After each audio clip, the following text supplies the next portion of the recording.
በስመ አብ ወወልድ ወመንፈስ ቅዱስ አሐዱ አምላክ አሜን። አንድ አምላክ በሚሆን በአብ በወልድ በመንፈስ ቅዱስ ስም መጋቢት 22 በዚች ቀን የክብር ባለቤት ጌታችን ኢየሱስ ክርስቶስ ወደ ኢየሩሳሌም ከተማ ገብቶ ቤተ መቅደሱን በአህያ ግልገል ተቀምጦ በመዞር ሆሳዕና እያሉ እንዲያመሰግኑት አድርጓል። ይህም ስለ እርሱ እያንዳንዳቸው በዘመናቸው ነቢያት የተናገሩት ትንቢት ይፈጸም ዘንድ ነው። ያዕቆብም በክርስቶስ ስለተመሰለው ስለ ልጁ ይሁዳ አህያውን በዘይት እንጨት ላይ ያስራት፣ ውርንጫውንም በወይን አረግ አለ። ዘካርያስም የጽዮን ልጅ አትፍሪ፣ እነሆ ንጉሥሽ በአህያ ግልገል ተቀምጦ ይመጣል አለ። ኢሳይያስም ንጉሥሽ ጻድቅ የዋህ የሆነ ይመጣል፣ ዋጋውን ከእርሱ ጋር ነው፣ ሥራውን በፊቱ የተገለጠ ነው፣ በአህያ ግልገል ይቀመጣል አለ። አብርሃምም የሰሌን ዝንጣፊ ይዞ መሠዊያውን በዞረ ጊዜ ይህችን ዕለት ተድላ ደስታ የሚደረግባት የእግዚአብሔር በዓል ብሎ ጠራት። ዳዊትም ከሕፃናትና ከልጆች አንደበት ምስጋናን አዘጋጀህ አለ። ሰሎሞንም የሕፃናት አንደበታቸው የተቃናቸው ናቸው አለ። ሁለተኛም ልጆችና ሽማግሌዎች በኢየሩሳሌም ይጫወታሉ፣ ምርኩዛቸውንም በእጆቻቸው ውስጥ ነው አለ። ደግሞ መትከያዎችሽን አስፍተሽ ድንኳኖችሽን ዘርጊ አለም አለ። ይህንንም የትንቢት ነገር ለመፈጸም በከበረ ወንጌል እንደተጻፈ ጌታ በአህያና በውርንጫዋ ላይ ተቀምጦ ወደ ኢየሩሳሌም ገባ። ወደ ኢየሩሳሌም ሊገቡ በቀረበ ጊዜ የደብረ ዘይት አጠገብ ከምትሆን ቤተ ፋጌ ደረሰ። ደብረ ዘይት ወደሚባል ቢታንያም በደረሰ ጊዜ ከደቀ መዛሙርቱ ሁለቱን ላከ። ወደ ፊታችሁ ወዳለ አገር ሂዱ፣ በገባችሁም ጊዜ ሰው ያልተቀመጠበት የአህያ ግልገል ታገኛላችሁ፣ ፈታችሁም አምጡልኝ። ለምን ትፈቱታላችሁ የሚል ሰው ቢኖር ጌታው ይሸዋል በሉ። የተላኩትም በሄዱ ጊዜ እንደነገራቸው አገኙ። የአህያውንም ግልገል ፈቱ። ጌቶቹም ለምን ትፈታላችሁ አሏቸው። ጌታው ይሸዋል አሉ። ወደ ጌታ ኢየሱስም ይዘውት ሄዱ። ልብሳቸውንም በአህያው ግልገል ላይ ጎዘጎዙ። ጌታንም አስቀመጡት። ቅጠል ቆርጠው በመንገድ ላይ የጎዘጎዙ ብዙዎች ናቸው። ልብሳቸውንም በመንገድ ላይ ያነጠፉአሉ። በፊትም በኋላ የሄዱ የነበሩት በእግዚአብሔር ስም የሚመጣ የተባረከ መድኃኒት ነው ብለው አሰምተው ተናገሩ። በእግዚአብሔር ስም የምትመጣ የአባታችን የዳዊት መንግሥትም የተባረከች ናት። ጌታ ኢየሱስም ወደ ኢየሩሳሌም ቤተ መቅደስ ገባ። ሕዝቡም ሁሉ አዩ። በመሸም ጊዜ ከ12ቱ አርድእት ጋር ወደ ቢታንያ ወጣ። በነገውም ከቢታንያ በወጣ ጊዜ ተራበ። በሩቅም ቅጠል ያላትን በለስ አየ። በእርሷ ፍሬ ያገኝ እንደሆነ ሊያይ ወደደ። ወደ እርሷም በደረሰ ጊዜ ከቅጠል ብቻ በቀር ያገኘው የለም፣ የበለስ ወራቱ አልነበረምና ለዘላለም ከአንቺ ፍሬ የሚበላ አይኑር አላት። ደቀ መዛሙርቱም ሰሙ።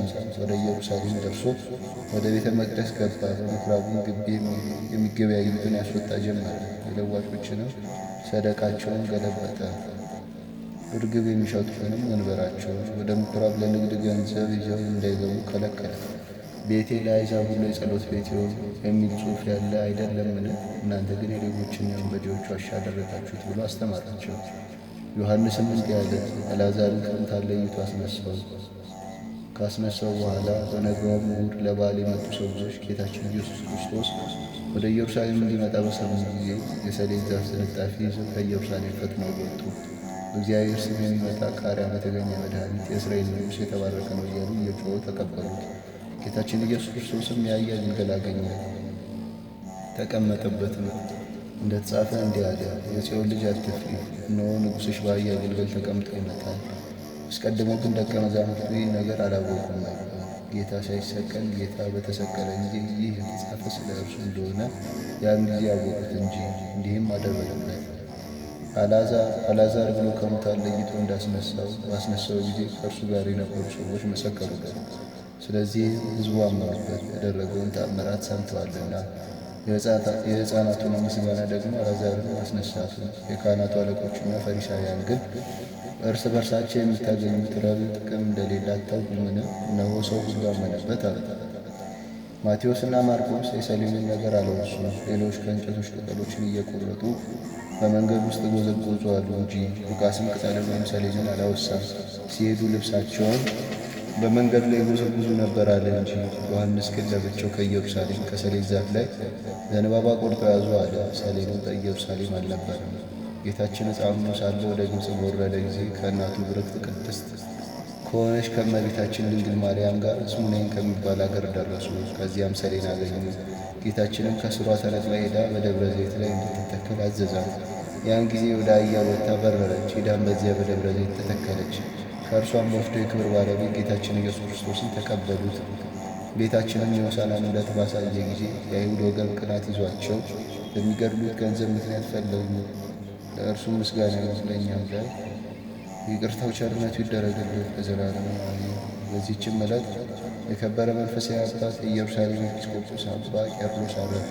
ይህም አባት የቤተ ክርስቲያንን ትምህርት በመማር ያደገና እጅግ አዋቂ ምሁር ሆነ። ከእርሱ በፊት የነበረ ኤጲስቆጶስ አባ በርኪሶስ ባረፈ ጊዜ ይህን አባት መርጠው ለኢየሩሳሌም ኤጲስቆጶስ አድርገው ሾሙት። በተሾመም ጊዜ ከመናንያንና ከአዶሳውያን ተኩላዎች በመልካም አጠባበቅ ሕዝቡን ጠበቀ። የኤጲስቆጶሳት ጉባኤ በሰርድቄ በተሰበሰበ ጊዜ ይህ አባት ከዚያ ደርሶ አርዮሳውያንን ተከራከራቸው። ምላሽ ሰጥቶም አውግዞ አሳደዳቸው። አካኪዮስንም ከቂሳርያ ሀገር ስብከቱ መንበር አሳደደ። አካኪዮስም ወደ ታናሹ አርዮሳዊ ወደሆነ ቆስጠንጢኖስ ሂዶ ከማይበሩ ስለደረሰበት ውግዘትና ስደት ይልቁንም ከዚህ አባት ቄርሎስ የደረሰበትን ሁሉ በመናገር ከሰሰው። ስለዚህም አርዮሳዊ ንጉሥ ይህን አባት ከኢየሩሳሌም አሳደደ። ሌሎችንም ብዙዎች ኤጲስቆጶሳትን ከሀገረ ስብከት መንበራቸው አሳደዳቸው። ይህም አባት ቄርሎስ ወደ ተርሴስ ከተማ ሄዶ ከሀገሩ ኤጲስቆጶስ ከስልዋኖስ ጋር ተገናኘ። እርሱም ተራዳው። ጥቂት ቀኖችም ከእርሱ ዘንድ አስቀመጠው። በሉኪያኖስ ስብሰባ በሆነ ጊዜ ይህ አባት ከተሰበሰቡት ውስጥ አንዱ እርሱ ነው። አካኪዮስንም ደግሞ ረገሙትም። ዳግመኛ ወደ ንጉሥ ይዞ በዚያ በቅዱስ ቄርሎስ ነገር ሰራበት። ንጉሡም ወታደሮች ልኮ ከዚያ ካለበት አሳደደው። ከዚህም በኋላ ይህ መናፍቅ ቆስጠንጢኖስ ሞተ። ልጁ ሦስተኛው ቆስጠንጢኖስ ነገሠ። ይህንንም አባት ከተሰደደበት ወደ መንበረ ጵጵስናው መለሰው። አባቱ ያሳደዳቸውን ኤጲስቆጶሳት ሁሉንም መለሳቸው።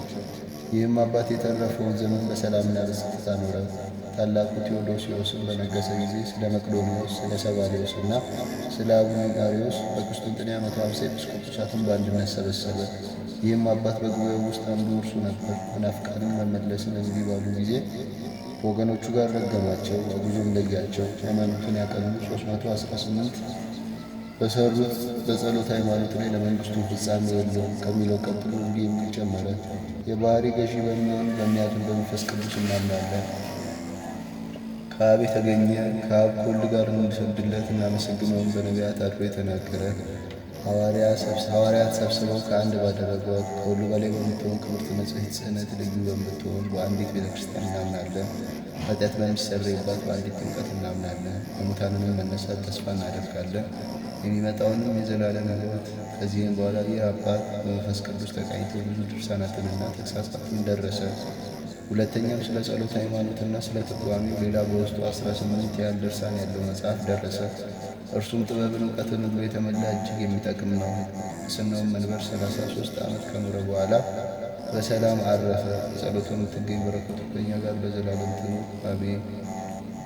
ዘአቅረብኩ ማኅሌተ ዘኪርየ አእላፈ ለተጸምዱ ከዘልፈ ልናነብ ትወከፍ ዘንዴት የመጽሐፈ ተረሰይ ከግዚኦ ጸሪቀ መበለት ውኩፈ እምእላቡ ሙላን ተርፈ ነቢያት ቅዱሳን ሐዋርያት ሰባክያን ሰማዕታት ጻድቃን ደናግል አርያም መነኮሳት ብርሃን ባርኩ ወይዛት አካል እስካረጌ ሆኖ ጽጻፍ ዘጻፎ በክርስቶስ ወለዛ ጻፎ ዘይደርስ ለዛሬው ለዘተርቦ ልሳነ አዲስ ወለዘሰማ ቃሉ በእዝነ መንፈስ በጸሎተም ማርያም ረድኤተ ኩሉ ባይ ስውር የማርነ ኢየሱስ ክርስቶስ ስውር የማርነ ኢየሱስ ክርስቶስ ስውር የማርነ ኢየሱስ ክርስቶስ።